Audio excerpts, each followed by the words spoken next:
Paris Olympic போட்டிகள் விறுவிறுப்பாக நடைபெற்று வரும் நிலையில் 4 தங்க பதக்கங்களுடன் பதக்க பட்டியலில் ஜப்பான் முதலிடத்தில் உள்ளது. அதே 4 தங்க பதக்கங்களுடன் ஆஸ்திரேலியா அணி 2ஆம் இடத்தில் உள்ள நிலையில் ஒரே ஒரு வெண்கல பதக்கத்துடன் இந்திய அணி 22வது இடத்தில் உள்ளது.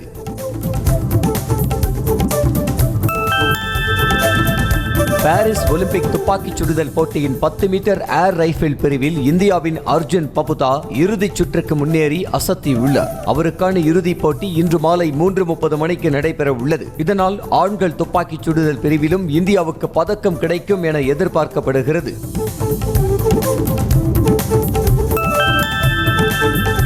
ஒலிம்பிக் பேட்மிண்டன் போட்டியின் முதல் சுற்றில் இந்திய வீரர் HS பிரணாய் வெற்றி பெற்றுள்ளார். ஆடவர் ஒற்றையர் பிரிவில் ஜெர்மனி வீரர் பேபியன் ரோத்தை எதிர்த்து விளையாடிய அவர் 21-18, 21-12 என்ற நேர் செட் கணக்கில் அபார வெற்றி பெற்றார். இன்று நடைபெறும் போட்டியில் வியட்நாம் வீரருடன் அவர் மோதுகிறார்.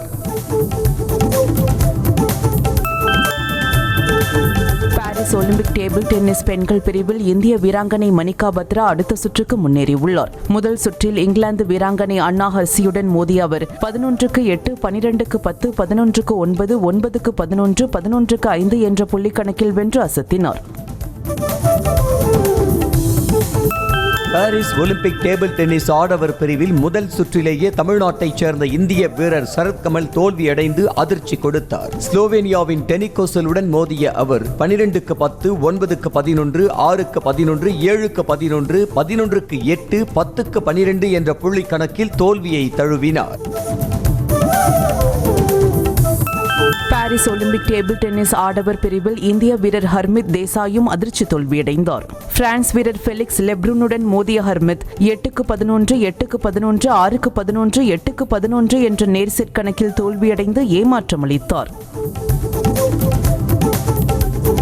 பாரிஸ் ஒலிம்பிக் தொடரில் வில்வித்தை போட்டியில் இந்தியா தோல்வியை தழுவியது. பெண்கள் வில்வித்தை அணியில் இடம்பெற்றிருந்த அங்கிதா பகத், பாஜன் கவுர், தீபிகா குமாரி ஆகியோர் நெதர்லாந்து அணியிடம் 6-0 என்ற புள்ளி கணக்கில் தோல்வியடைந்தனர். பாரிஸ் ஒலிம்பிக் போட்டியில் இந்தியாவுக்கான முதல் பதக்கத்தை மனு பாக்கர் வென்றார். பாரிஸ் ஒலிம்பிக்கில் பெண்களுக்கான 10 மீட்டர் ஏர் பிஸ்டல் துப்பாக்கி சுடுதல் பிரிவு இறுதிப் போட்டியில் 221.7 புள்ளிகள் பெற்று 3வது இடத்தை பிடித்த மனு பாக்கர் இந்தியாவுக்கு வெண்கல பதக்கத்தை பெற்றுக் கொடுத்துள்ளார். ஒலிம்பிக்கில் துப்பாக்கி சுடுதல் பிரிவில் 12 ஆண்டுகளுக்கு பின் இந்தியா பதக்கம் வென்றுள்ளது. ஒலிம்பிக் போட்டியில் தாம் பதக்கம் வெல்ல பகவத்கீதை காரணமாக இருந்ததாக துப்பாக்கி சுடுதலில் வெண்கலம் வென்ற மனு பாக்கர் தெரிவித்துள்ளார். கர்ம வினைகளில் கவனம் செலுத்து, அதன் பலனை பற்றி கவலை கொள்ளாதே என்ற பகவத்கீதை வாசகங்கள்தான் போட்டியின் கடைசி நிமிடங்களில் தமது மனதில் ஓடிக்கொண்டிருந்ததாக குறிப்பிட்டார். இந்தியாவுக்காக ஒலிம்பிக் துப்பாக்கி சுடுதல் போட்டியில் பதக்கம் வென்ற முதல் பெண்மணி என்ற பெருமையை மனு பாக்கர் பெற்றுள்ளதாக பிரதமர் மோடி வாழ்த்து தெரிவித்துள்ளார். ஒலிம்பிக்கில் 10 மீட்டர் ஏர் பிஸ்டல் பிரிவு இறுதி சுற்றில் இந்தியாவின் மனு பாக்கர் வெண்கல பதக்கம் வென்ற நிலையில் குடியரசுத் தலைவர் திரௌபதி முர்மு, மத்திய அமைச்சர் அமித்ஷா உள்ளிட்டோர் வாழ்த்து தெரிவித்துள்ளனர். பாரிஸ் ஒலிம்பிக்கில் இந்தியாவுக்கு முதல் பதக்கத்தை பெற்றுத்தந்த மனு பாக்கருக்கு பாராட்டுகள் குவிந்து வருகின்றன. இதன் ஒரு பகுதியாக ஒடிஷாவின் புரி கடற்கரையில் மனு பாக்கரை வாழ்த்தும் விதமாக மணல் சிற்ப கலைஞர் சுதர்ஷன் பட்நாயக் தனித்துவமான மணல் சிற்பத்தை உருவாக்கியுள்ளார். ஒலிம்பிக் போட்டியில் பங்கேற்றிருக்கும் இந்திய பேட்மிண்டன் வீராங்கனை PV சிந்து பெண்கள் ஒற்றையர் பிரிவின் முதல் லீக் போட்டியில் மாலத்தீவு வீராங்கனை ஃபாத்திமா ரபாகாவை வீழ்த்தி வெற்றி பெற்றார். 2016 ரியோ ஒலிம்பிக்கில் வெள்ளிப் பதக்கமும் 2020 டோக்கியோவில் ஒலிம்பிக்கில் வெண்கலப் பதக்கமும் வென்ற சிந்து இந்த முறை தங்கப்பதக்கம் வெல்லும் முனைப்பில் உள்ளார்.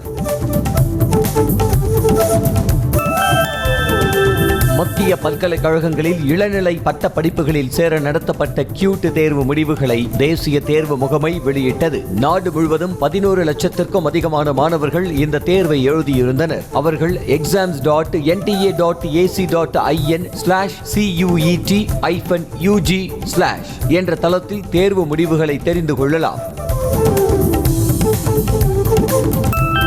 பாஜக ஆளும் மாநில முதலமைச்சர்களுடன் பிரதமர் மோடி தொடர்ந்து 2வது நாளாக ஆலோசனை மேற்கொண்டார். இந்த ஆலோசனை கூட்டத்தில் மத்திய அரசின் நலத்திட்டங்கள் மாற்றம் செய்யப்படாமல் மக்களுக்கு முறையாக சென்று சேருவதை உறுதிப்படுத்துமாறு முதலமைச்சர்களுக்கு உத்தரவிடப்பட்டது.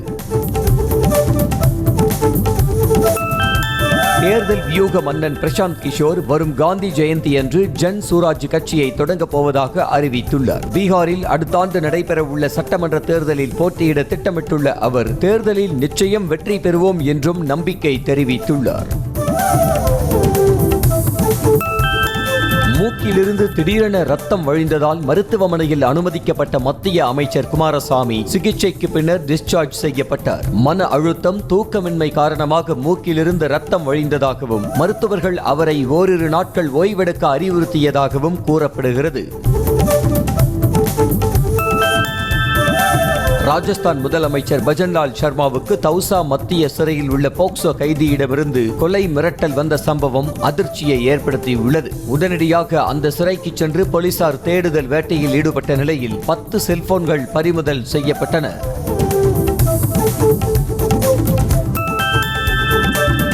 சில முக்கியமான வழக்குகளில் விசாரணை நீதிமன்ற நீதிபதிகள் ஜாமீன் வழங்காமல் பாதுகாப்புடன் செயல்பட விரும்புவதாக உச்சநீதிமன்ற தலைமை நீதிபதி சந்திரசூட் வேதனை தெரிவித்துள்ளார். மேலும் நீதிபதிகள் பொது அறிவை பயன்படுத்தினால் பெரும்பாலான வழக்குகள் உச்சநீதிமன்றத்திற்கு வர வேண்டிய நிலை ஏற்படாது என்றார்.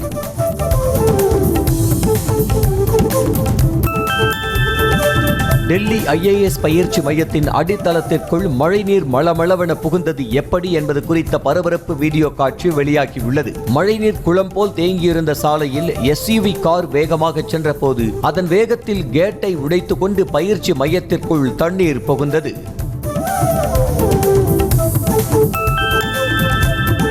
டெல்லியில் மழைநீர் புகுந்த IAS பயிற்சி மையத்தின் அடித்தளத்திலிருந்து மாணவ மாணவியர்கள் அவசரமாக வெளியேற்றிய வீடியோ காட்சிகள் வெளியாகியுள்ளன. பயிற்சி மையத்திற்குள் மழைநீர் பாய்ந்த படிக்கட்டு வழியாகவே மாணவ மாணவிகள் அனைவரும் உயிரை கையில் பிடித்துக் கொண்டு அங்கிருந்து வெளியேறினர். டெல்லி IAS பயிற்சி மைய கட்டடத்திற்குள் மழைநீர் புகுந்து 3 மாணவர்கள் உயிரிழந்த சம்பவத்தில் உரிய நடவடிக்கை எடுக்காத அதிகாரிகள் மற்றும் பயிற்சி மையத்தை கண்டித்து மாணவர்கள் போராட்டத்தில் ஈடுபட்டனர். கையில் மெழுகுவர்த்திகளை ஏந்தி செல்போன் விளக்குகளை எரிய விட்டபடி கோஷங்களை எழுப்பினர். டெல்லியில் IAS பயிற்சி மாணவர்கள் 3 பேர் உயிரிழப்பு சம்பவத்திற்கு நியாயம் கேட்டு சக மாணவர்கள் போராடியதன் எதிரொலியாக அதிகாரிகள் அதிரடி நடவடிக்கை மேற்கொண்டுள்ளனர். விதிகளுக்கு புறம்பாக கட்டப்பட்ட கட்டடங்களில் செயல்பட்டதாக இரவோடு இரவாக 13 பயிற்சி மையங்களுக்கு அதிகாரிகள் சீல் வைத்தனர். பேராசிரியர் பெயரில் நடந்த மோசடியில் சம்பந்தப்பட்ட கல்லூரிகளுக்கு அண்ணா பல்கலைக்கழகம் நோட்டீஸ் அனுப்பியுள்ளது. மோசடி செய்த கல்லூரிகள் மீது ஏன் நடவடிக்கை எடுக்கக்கூடாது என கேட்டு நோட்டீஸ் அனுப்பப்பட்டுள்ள நிலையில் முறையான விளக்கம் அளிக்காத கல்லூரிகள் மீது உரிய நடவடிக்கை எடுக்க ஆளுநர் RN ரவி உத்தரவிட்டுள்ளார். தமிழ்நாட்டில் நேற்று 8 இடங்களில் வெயில் சதமடித்தது. அதிகபட்சமாக நாகையில் 102 டிகிரி ஃபாரன்ஹீட் வெப்பம் பதிவானது. அதேபோல் அதிராம்பட்டினம், கரூர், பரமத்தி, மதுரை, தஞ்சாவூர், கடலூர், தென்காசி, மதுரை விமான நிலையம் ஆகிய இடங்களிலும் 100 டிகிரி ஃபாரன்ஹீட்டை தாண்டி வெயில் கொளுத்தியது. ஒகேனக்கல் காவிரி ஆற்றில் நீர்வரத்து வினாடிக்கு 1,45,000 கனஅடியாக குறைந்துள்ளது. கர்நாடக அணைகளில் இருந்து திறந்து விடப்பட்ட தண்ணீரின் அளவு நேற்று மாலை வினாடிக்கு 1,60,000 கனஅடியாக இருந்த நிலையில் இன்று காலை 1,45,000 கனஅடியாக குறைந்துள்ளது. ஒகேனக்கல் காவிரி ஆற்றில் தொடர்ந்து வெள்ளப்பெருக்கு ஏற்பட்டுள்ளதால் ஆற்றில் குளிக்கவும் பரிசல் இயக்கவும் தடை விதிக்கப்பட்டுள்ளது. மேட்டூர் அணையிலிருந்து 12,000 கன அடி தண்ணீர் திறக்கப்பட்டுள்ள நிலையில் காவிரி கரையோர மக்களுக்கு வெள்ள அபாய எச்சரிக்கை விடுக்கப்பட்டுள்ளது. காவிரி ஆற்றில் குளிப்பது, செல்ஃபி எடுப்பது போன்ற செயல்களில் ஈடுபட வேண்டாம் என அறிவுறுத்தப்பட்டுள்ள நிலையில் அதிகாரிகள் எச்சரிக்கை விடுத்து வருகின்றனர். மேட்டூர் அணையில் இருந்து தண்ணீர் திறக்கப்பட்டிருக்கும் நிலையில் சேலம் மாவட்டம் எடப்பாடி அடுத்த காவிரிப்பட்டி காவிரி கரையோரம் வசிக்கும் பொதுமக்களுக்கு ஒலிபெருக்கி மூலமாக வெள்ள அபாய எச்சரிக்கை விடுக்கப்பட்டது. மேலும் போலீசார் ஆற்றங்கரையோரம் கண்காணிப்பு பணியில் ஈடுபட்டனர். பூடாம்பட்டியில் இயங்கி வந்த விசைப்படகு போக்குவரத்திற்கு தடை விதிக்கப்பட்டுள்ளது.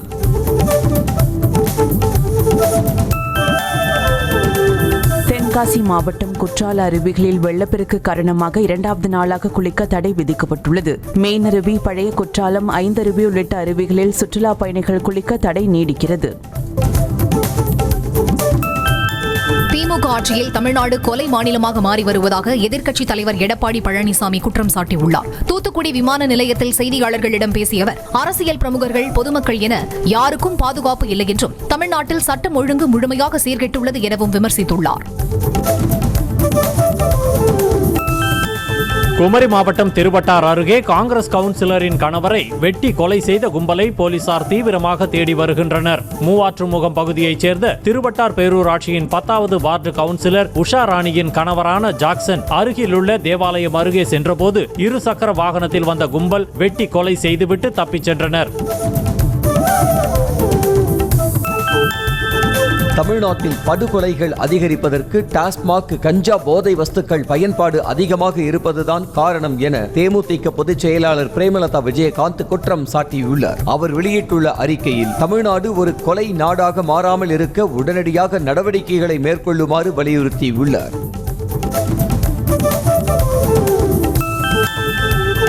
தொல்லியல் பணிகளுக்கு சமஸ்கிருதம் கட்டாயம் என்ற டிஎன்பிஎஸ்சியின் அறிவிப்பிற்கு பாமக தலைவர் அன்புமணி ராமதாஸ் கண்டனம் தெரிவித்துள்ளார். தமிழ்நாட்டில் தொல்லியல் பணிகளை மேற்கொள்வதற்கு சமஸ்கிருத பட்டமும் சமஸ்கிருத மொழி அறிவும் கட்டாயம் என்று அறிவிக்கப்பட்டிருப்பது அப்பட்டமான சமஸ்கிருத திணிப்பு என்று காட்டமாக தெரிவித்துள்ளார்.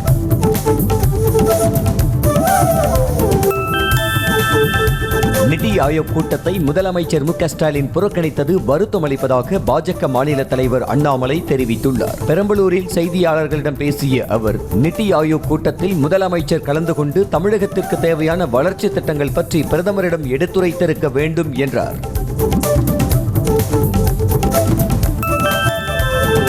முதலமைச்சர் மு க ஸ்டாலின் கொண்டு வந்துள்ள காலை உணவு திட்டத்தை இந்தியாவில் வேறு யாரும் கொண்டு வரவில்லை என அமைச்சர் மா சுப்பிரமணியன் தெரிவித்தார். சென்னை ஈஞ்சம்பாக்கத்தில் நடைபெற்ற கலைஞர் நூற்றாண்டு நிறைவு விழாவில் பேசிய அவர், காலை உணவு திட்டத்தின் மூலம் 20,73,536 மாணவர்கள் பயன்பெற்றிருப்பதாக பெருமிதத்துடன் தெரிவித்தார். ஈரோட்டில் ஆடிட்டர் வீட்டில் 235 சவரன் தங்க நகை கொள்ளையடிக்கப்பட்ட வழக்கில் மேலும் ஒருவரை போலீசார் கைது செய்தனர். என்ஜிஓ காலனியைச் சேர்ந்த ஆடிட்டர் சுப்பிரமணி என்பவர் வீட்டின் பூட்டை உடைத்து 235 சவரன் தங்க நகைகளை கொள்ளையடித்த வழக்கில் ஏற்கனவே 4 பேர் கைது செய்யப்பட்டனர்.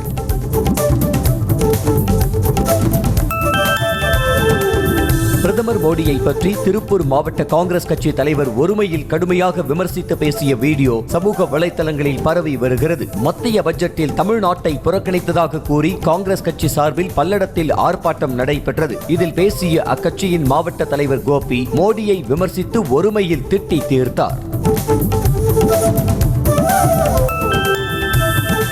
ஆந்திர மாநிலத்தில் பெய்து வரும் கனமழையால் கோதாவரி ஆற்றில் வெள்ளப்பெருக்கு ஏற்பட்டு குடியிருப்பு பகுதிக்குள் புகுந்தது. புதுச்சேரியில் ஏனாம் பிராந்தியத்தை ஒட்டியுள்ள பிரான்சிபா உள்ளிட்ட இடங்களில் வெள்ள நீர் குடியிருப்புக்குள் செல்லாமல் தடுக்க மணல் மூட்டைகள் தயார் நிலையில் வைக்கப்பட்டுள்ளன.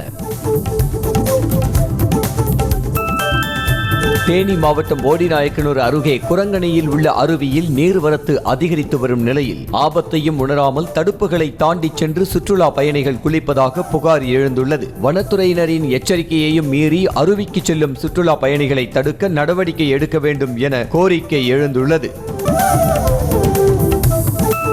கள்ளச்சாராயம் காய்ச்சினால் கடும் நடவடிக்கை எடுக்கப்படும் என சேலம் சரக டிஐஜி எச்சரிக்கை விடுத்தார். கிருஷ்ணகிரி மாவட்டம் பெத்த தாளப்பள்ளியில் சாராயம் காய்ச்சப்படுகிறதா என டிஐஜி உமா தலைமையில் போலீசார் சோதனையில் ஈடுபட்டனர். அப்போது மக்களிடம் பேசிய அவர், யாராவது சாராயம் காய்ச்சினால் தகவல் கொடுக்க வேண்டும் என்றார்.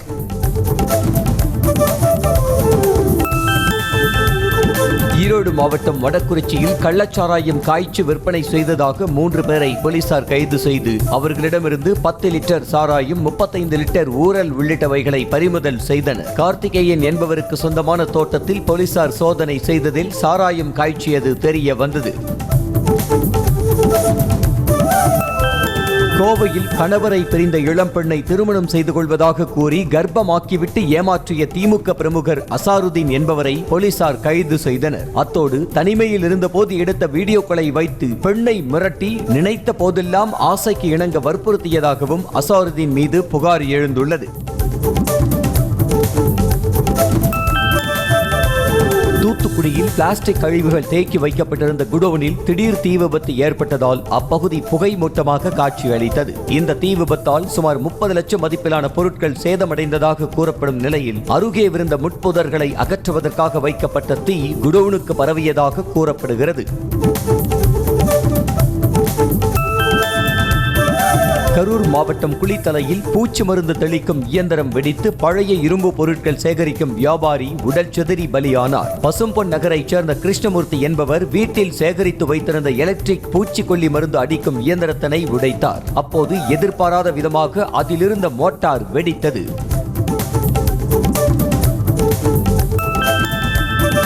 திருச்சியில் சாலையில் பட்டா கத்திகளுடன் சுற்றித் திரிந்த மர்ம கும்பலில் 5 பேரை பிடித்த போலீசார் அவர்களிடமிருந்து ஆயுதங்களை கைப்பற்றினர். மாவட்ட ஆட்சியர் அலுவலக சாலையில் இளைஞர்கள் கும்பல் சந்தேகத்திற்கிடமாக பேசிக் கொண்டிருப்பதாக கிடைத்த தகவலை அடுத்து போலீசார் அங்கு சென்று அவர்களை பிடித்தனர். கரூரில் இளைஞரை கொலை செய்து உடலை துண்டு துண்டாக வெட்டி புதைத்ததாக 9 பேரை போலீசார் கைது செய்தனர். தெற்கு காந்தி கிராமத்தைச் சேர்ந்த ஜீவா என்பவர் காணவில்லை என அவரது பெற்றோர் புகார் அளித்த நிலையில் சிட்கோ தொழிற்பேட்டையில் உள்ள முட்புதரில் ஜீவாவின் உடல் 6 துண்டுகளாக வெட்டி புதைக்கப்பட்டிருந்தது தெரிய வந்தது.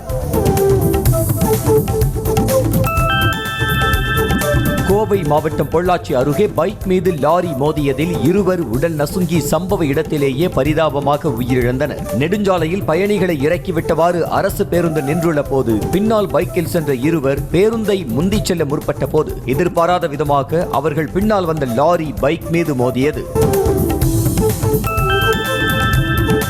நெல்லை மாவட்டம் ராதாபுரம் அருகே உணவகம் முன்பு நிறுத்தப்பட்டிருந்த பல்சர் பைக்கை திருடிச் செல்லும் லுங்கி பாய்ஸின் சிசிடிவி காட்சி வெளியாகியது. உணவகம் நடத்தி வரும் ஆனந்த் கண்ணன் என்பவர் தனது பல்சர் பைக்கை உணவகம் முன்பு நிறுத்தி வைத்திருந்த நிலையில் அங்கு லுங்கி அணிந்தபடி வந்த 4 பேர் அந்த பைக்கை திருடிச் சென்றனர். நீலகிரி மாவட்டம் குன்னூர் மேட்டுப்பாளையம் சாலையில் சுற்றுலா வேன் கவிழ்ந்ததில் ஓட்டுநர் உள்ளிட்ட 20 பேர் நல்வாய்ப்பாக உயிர் தப்பினர். நெல்லை மாவட்டத்தைச் சேர்ந்த 19 பேர் உதகையிலிருந்து வேனில் ஊர் திரும்பிய போது 6வது கொண்டை ஊசி வளைவில் ஓட்டுநரின் கட்டுப்பாட்டை இழந்து வேன் கவிழ்ந்து விபத்துக்குள்ளானது. கணவர், மருமகள், பேரன் ஆகிய 3 பேரும் காணவில்லை என நாமக்கல் மாவட்டம் திருச்செங்கோடு நகர காவல் நிலையத்தில் பெண் ஒருவர் புகார் கொடுத்துள்ளார். வெள்ளாளப்பட்டியைச் சேர்ந்த கூலி தொழிலாளியான வெங்கடாச்சலம் என்பவர் அவரது மருமகள் வீரமணி மற்றும் 2 வயதுடைய பேரன் ஹரிமித்ரன் ஆகிய 3 பேரும் காணாமல் போனதாக கூறப்படுகிறது. லாரி உரிமையாளர்களுக்கு எப்போதும் முதலமைச்சர் மு.க. ஸ்டாலின் உறுதுணையாக இருப்பார் என அமைச்சர் கே.என். நேரு தெரிவித்தார். சேலம் சங்ககிரியில் நடைபெற்ற லாரி உரிமையாளர்கள் சங்கத்தின் பொன்விழா நிகழ்ச்சியில் கலந்து கொண்டு பேசிய அவர், தமிழ்நாட்டில் பொருளாதாரம் சிறப்பாக உள்ளதற்கு லாரி தொழிலும் ஒரு முக்கிய காரணம் என்றார்.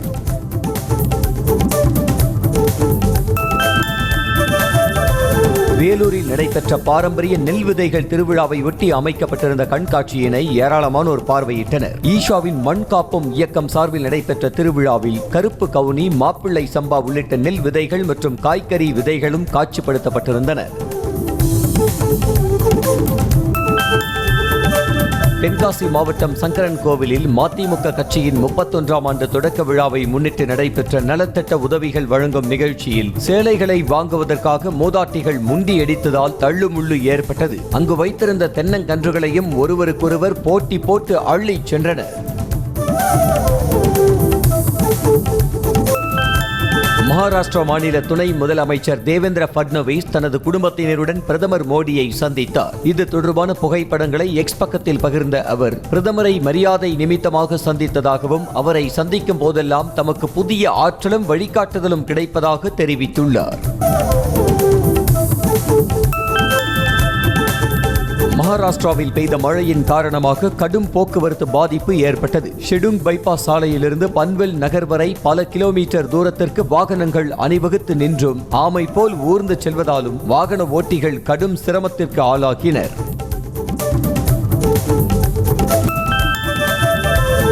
கேரளாவின் பத்தினம்திட்டாவில் பெய்த இடைவிடாத மழையினால் பல இடங்களில் மரங்கள் வேரோடு சாய்ந்து விழுந்தன. இதனால் அச்சாலைகளில் போக்குவரத்துக்கு தடை விதிக்கப்பட்ட நிலையில் மீட்பு படையினர் மரங்களை அகற்றும் பணியில் ஈடுபட்டனர். மேலும் ஆங்காங்கே மின் கம்பங்களும் சாய்ந்து விழுந்ததால் மின் விநியோகம் பாதிக்கப்பட்டது. ஆந்திர மாநிலம் கடப்பா மாவட்டத்தில் செல்போன் கடை ஊழியரின் கவனத்தை திசை திருப்பி இளைஞர் ஒருவர் செல்போன்களை திருடிச் செல்லும் சிசிடிவி காட்சி வெளியாகியது. இருவர் செல்போன் கடைக்குள் நுழைய ஒருவன் கடை ஊழியரிடம் பேசி சர்வீஸிற்கு செல்போன் கொடுத்து கொண்டிருந்த போது மற்றொருவன் கடையில் டிஸ்பிளேவில் வைத்திருந்த 3 செல்போன்களை திருடினான். ஜம்மு காஷ்மீரின் குப்வாரா அருகே காம்ராஜ் வனப்பகுதியில் தீ விபத்து ஏற்பட்டது. இதனால் அப்பகுதி முழுவதும் கரும் புகை சூழ்ந்த நிலையில் தகவல் அறிந்து சென்ற தீயணைப்பு துறையினர் துரிதமாக செயல்பட்டு தீயை கட்டுக்குள் கொண்டு வந்தனர். பெங்களூருவில் ஊபர் டிரைவரையும் பணியையும் ஆட்டோ ஓட்டுநர்கள் வழிமறித்து மிரட்டிய வீடியோ காட்சிகள் வெளியாகி அதிர்ச்சியை ஏற்படுத்தியுள்ளது. பைக் ரைடை ரத்து செய்துவிட்டு நடந்து செல்லுமாறு கூறியதோடு அவர்களை தகாத வார்த்தைகளால் பேசி அடிக்க பாய்ந்தனர். ஜொமேட்டோவில் சைவ உணவு ஆர்டர் செய்த நபருக்கு சிக்கன் டெலிவரி செய்யப்பட்ட சம்பவம் வாடிக்கையாளர்கள் மத்தியில் அதிர்ச்சியை ஏற்படுத்தியுள்ளது. வாடிக்கையாளரின் புகாரை தொடர்ந்து ஜொமேட்டோ நிறுவனம் மன்னிப்பு கோரியதுடன் இதுபோன்ற தவறுகள் இனிமேல் நடக்காமல் இருக்க நடவடிக்கை எடுக்கப்படும் என உறுதியளித்துள்ளது. கர்நாடக மாநிலம் மல்லபிரபா ஆற்றங்கரையில் ராட்சத முதலை ஒன்று தென்பட்டதால் அப்பகுதி மக்கள் அச்சமடைந்தனர். மழையின் காரணமாக ஏற்பட்ட வெள்ளத்தில் அடித்து வரப்பட்ட ராட்சத முதலை ஒன்று கரையில் சிறிது நேரம் படுத்திருந்துவிட்டு மீண்டும் ஆற்றுக்குள் செல்வது போன்ற வீடியோ சமூக வலைதளங்களில் பரவி வருகிறது. ஜூலை 15 முதல் 27 வரை இடைப்பட்ட காலத்தில் மட்டும் வெளிநாட்டிலிருந்து மும்பை கடத்தி வரப்பட்ட 20 கிலோ தங்கம், 4 கிலோ கஞ்சா மற்றும் 96 லட்சம் மதிப்பிலான வெளிநாட்டு கரன்சிகள் ஆகியவை பறிமுதல் செய்யப்பட்டதாக விமான நிலைய சுங்கத்துறை அதிகாரிகள் தெரிவித்துள்ளனர். இது தொடர்பாக 7 பேரை கைது செய்து விசாரித்து வருவதாக அதிகாரிகள் தெரிவித்தனர்.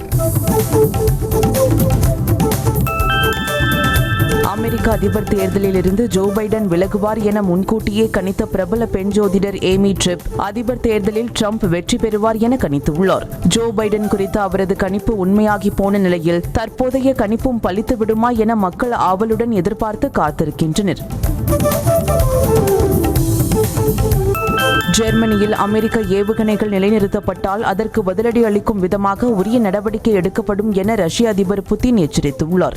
ரஷ்ய கடற்படை தின நிகழ்ச்சியில் பேசிய அவர், குறுகிய மற்றும் நடுத்தர இலக்குகளை தாக்கி அழிக்கும் ஆயுதங்களை தயார் நிலையில் நிலைநிறுத்துதல் ஆகியவற்றிற்கு விதிக்கப்பட்ட தடையிலிருந்து ரஷ்யா விடுபட்டதாக கருதப்படும் என்றார். சீனாவின் தெற்கு ஹூனான் மாகாணத்தில் கேமி புயலால் ஏற்பட்ட நிலச்சரிவில் சிக்கி 12 பேர் உயிரிழந்தனர். தாய்வான், பிலிப்பைன்ஸ் நாட்டைத் தொடர்ந்து சீனாவை தாக்கிய கேமி புயல் காரணமாக பெய்த கனமழையால் தெற்கு மற்றும் தென்கிழக்கு சீனாவின் பல்வேறு பகுதிகளில் கடும் வெள்ளப்பெருக்கு ஏற்பட்டு மக்களின் இயல்பு வாழ்க்கை கடுமையாக பாதிக்கப்பட்டுள்ளது. இலங்கை அணிக்கு எதிரான 2வது T20 போட்டியில் 7 விக்கெட் வித்தியாசத்தில் வெற்றி பெற்று 2-0 என்ற கணக்கில் இந்திய அணி தொடரை கைப்பற்றியது. முதலில் களமிறங்கிய இலங்கை அணி 20 ஓவர்கள் முடிவில் 9 விக்கெட் இழப்பிற்கு 161 ரன்கள் எடுத்தது. ஆனால் அதன் பின் மழை குறுக்கிட்டதால் DLS முறைப்படி 7.3 ஓவர்களில் 78 ரன்கள் அடிக்க இலக்கு நிர்ணயிக்கப்பட்ட நிலையில் 6.3 ஓவர்களிலேயே 81 ரன்கள் அடித்து இந்திய அணி வெற்றி பெற்றது. வெஸ்ட் இண்டீஸ் அணிக்கு எதிரான 3வது மற்றும் கடைசி டெஸ்ட் போட்டியிலும் வெற்றி பெற்று 3-0 என்ற கணக்கில் இங்கிலாந்து அணி ஒயிட் வாஷ் செய்தது. முதல் இன்னிங்ஸில் வெஸ்ட் இண்டீஸ் 282 ரன்களும் இங்கிலாந்து அணி 376 ரன்களும் எடுத்தது. 2வது இன்னிங்ஸில் வெஸ்ட் இண்டீஸ் அணி 175 ரன்களில் ஆல் அவுட் ஆனதால் 81 ரன்கள் என்ற எளிய இலக்கை இங்கிலாந்து அணி விரைவில் எட்டி வெற்றி பெற்றது. அவெஞ்சர்ஸ் டூம்ஸ்டே படத்தின் மூலம் பிரபலமான நடிகர் ராபர்ட் டவுனி ஜூனியர் மீண்டும் மார்வெல் படங்களுக்குள் ரீஎன்ட்ரி கொடுக்கிறார். ஆனால் இம்முறை ஹீரோவாக அல்லாமல் வில்லனாக மாறி மார்வெல் காமிக்ஸின் பிரபல வில்லனான டாக்டர் டூம் என்ற கேரக்டரில் ராபர்ட் டவுனி ஜூனியர் நடிக்க உள்ளார்.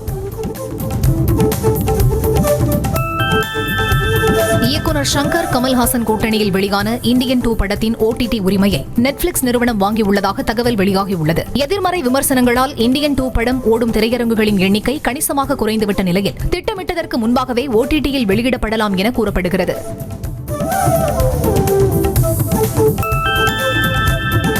தங்கலான் பட ப்ரமோஷன் நிகழ்ச்சிக்காக சென்ற நடிகர் விக்ரமுக்கு கேரள ரசிகர்கள் அமோக வரவேற்பு அளித்தனர். கோட் ஷூட் அணிந்து படு ஸ்டைலாக இருந்த விக்ரமை காண அலைக்கடலென திரண்ட ரசிகர்கள் ஆரவாரம் செய்தனர். தங்கலான் திரைப்படம் ஆகஸ்ட் 15ஆம் தேதி திரையரங்குகளில் வெளியாக உள்ளது குறிப்பிடத்தக்கது.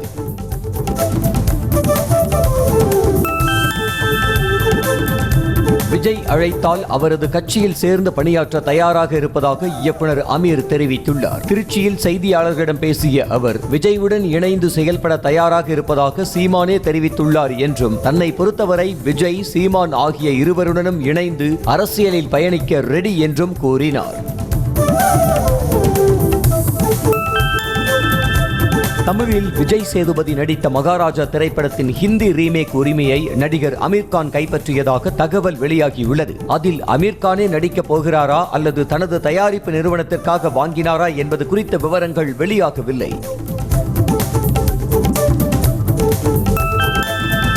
நடிகர் தனுஷுக்கு பிறந்தநாள் வாழ்த்து தெரிவிப்பதற்காக ஏராளமான ரசிகர்கள் அவரது வீட்டின் முன்பு திரண்டனர். வாழ்த்து தெரிவித்த ரசிகர்களுக்கு நேரில் சந்தித்து நன்றி தெரிவித்த தனுஷ் அவர்களின் அன்பையும் ஆரவாரத்தையும் கண்டு திக்குமுக்காடி விட்டார்.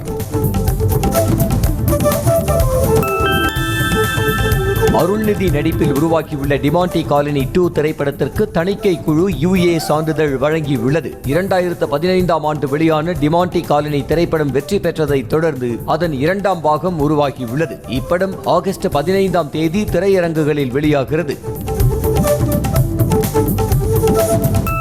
வெங்கி அட்லூரி இயக்கத்தில் துல்கர் சல்மான் நடித்துள்ள லக்கி பாஸ்கர் திரைப்படத்தின் டைட்டில் டிராக் வெளியாகியுள்ளது. முன்னதாக படத்தின் டீசர் வெளியாகி ரசிகர்களின் கவனத்தை கவர்ந்தது. GV பிரகாஷ்குமார் இசையமைத்துள்ள இந்த படம் வரும் செப்டம்பர் 27ஆம் தேதி திரையரங்குகளில் வெளியாகிறது.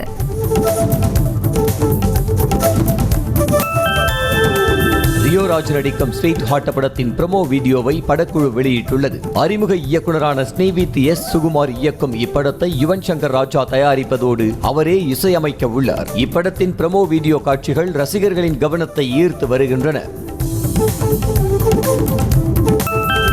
பச்சை நிற சேலையில் பட்டாம்பூச்சி போல மின்னிய நடிகை ராஷ்மிகா மந்தனாவின் புகைப்படங்கள் ரசிகர்களின் இதயங்களை கொள்ளையடித்து வருகின்றன. ராஷ்மிகாவின் கண் சிமிட்டலில் உலகையே மறந்துவிட்டதாக ரசிகர்கள் கவிதை மழை பொழிந்து வருகின்றனர். நடிகை ஓவியா தாம் மது அருந்திய புகைப்படத்தை இன்ஸ்டாகிராமில் பகிர்ந்துள்ளார். குடிப்பழக்கம் உடல் நலத்திற்கு தீங்கானது என பொறுப்பு துறப்பு வாசகத்தையும் தமது பதிவில் குறிப்பிட்டுள்ளார். இந்த புகைப்படத்தை பார்த்து ஒரு தரப்பினர் அதிர்ச்சி தெரிவித்தாலும் மற்றொரு தரப்பினர் ஓவியாவின் வெளிப்படை தன்மையை புகழ்ந்து வருகின்றனர். ஆடி மாத கிருத்திகையை ஒட்டி திருத்தணி சுப்பிரமணிய சுவாமி கோவிலில் பக்தர்கள் கூட்டம் அலைமோதியது. தமிழகம் மட்டுமல்லாமல் ஆந்திரா, கர்நாடகா, கேரளா உள்ளிட்ட பல்வேறு பகுதிகளில் இருந்து ஏராளமான பக்தர்கள் காவடி எடுத்து வந்து நீண்ட வரிசையில் காத்திருந்து அதிகாலையில் சாமி தரிசனம் செய்தனர். ஈரோடு மாவட்டம் அவல்பூந்துறை அருகே ராட்டை சுற்றிப்பாளையத்தில் உள்ள தென்னக காசி பைரவர் கோவிலில் ஆடி மாத தேய்பிறை அஷ்டமியை முன்னிட்டு ஏராளமான பக்தர்கள் வழிபட்டனர். பைரவருக்கு பல்வேறு சிறப்பு பூசைகள் நடைபெற்றன. இதில் கலந்து கொண்ட பக்தர்கள் பைரவருக்கு பாலாபிஷேகம் செய்து வழிபட்டனர். சென்னை அயப்பாக்கத்தில் உள்ள ஸ்ரீதேவி செல்லியம்மன் கோவிலில் ஆடி திருவிழாவை ஒட்டி சுவாமிக்கு கறிவிருந்து படையலிட்டு பக்தர்கள் வழிபட்டனர். 1000 கிலோ கோழி, 500 கிலோ ஆடு, 500 கிலோ மீன் மற்றும் 5000 முட்டை ஆகியவை கொண்டு சமைத்து 1000த்திற்கும் மேற்பட்ட பக்தர்களுக்கு அசைவ விருந்து பரிமாறப்பட்டது. தஞ்சையில் நால்வர் விழாவை ஒட்டி கைலாய வாத்தியங்கள் இசையுடன் திருஞான சம்பந்தர், திருநாவுக்கரசர், சுந்தரர் மற்றும் மாணிக்க வாசகர் ஆகியோரின் திருவுருவ படங்கள் வீதி உலா வெகு விமரிசையாக நடைபெற்றது. 12 திருமுறை நூல்களை தலையில் சுமந்தபடி திரளான சிவனடியார்களும் பக்தர்களும் ஊர்வலமாக சென்று வழிபாடு நடத்தினர். புதுக்கோட்டை மாவட்டம் கரம்பக்குடி அருகே கண்டையன்பேட்டையில் உள்ள ஸ்ரீ முத்து முனீஸ்வரர் கோவிலில் ஆண்கள் மட்டுமே கலந்து கொள்ளும் கிடா வெட்டும் பூசை சிறப்பாக நடைபெற்றது. பூசாரிகள் சாமி ஆடியும் ஆடு கோழி பலியிட்டும் நேர்த்தி கடன் செலுத்த 1000 கிலோ கறி விருந்து தயாரிக்கப்பட்டு ஆண் பக்தர்களுக்கு சுட சுட பரிமாறப்பட்டது. புகழ்பெற்ற தூத்துக்குடி தூய பனிமய மாதா பேராலயத்தின் 442வது ஆண்டு திருவிழாவை முன்னிட்டு திவ்ய நற்கருணை பவனி வெகு விமரிசையாக நடைபெற்றது. திருவிழாவை ஒட்டி அலங்கரிக்கப்பட்டிருந்த வாகனத்தில் திவ்ய நற்கருணை பேழை வைத்து ஆலய வளாகம் முழுவதும் கிறிஸ்தவர்கள் புடைசூழ பவனி வந்தது.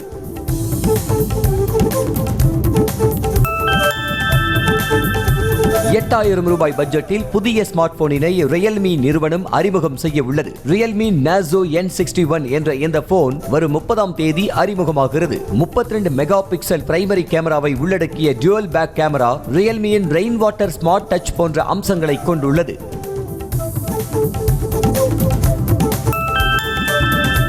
Nothing phone 2A Plus model வரும் 31ஆம் தேதி இந்தியாவில் அறிமுகம் செய்யப்படும் என அந்நிறுவனம் அறிவித்துள்ளது. MediaTek Dimensity 7350 Pro chip set, Android 14 இயங்குதளத்துடன் பல்வேறு சிறப்பம்சங்களை கொண்ட இந்த போன் ₹20,000 பட்ஜெட்டில் அறிமுகமாகும் என கூறப்படுகிறது.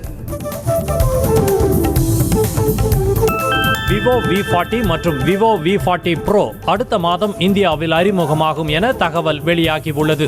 இதில் 250 MP பின்புற கேமராவுடன் 5500 mAh பேட்டரியை கொண்டுள்ளது. கூடுதலாக 80 வாட் வேகமான சார்ஜிங் மூலம் தேவைப்படும் போது விரைவாக பேட்டரியை ரீசார்ஜ் செய்யும் வசதியும் விவோ V40 செல்போனில் உள்ளதாக கூறப்படுகிறது.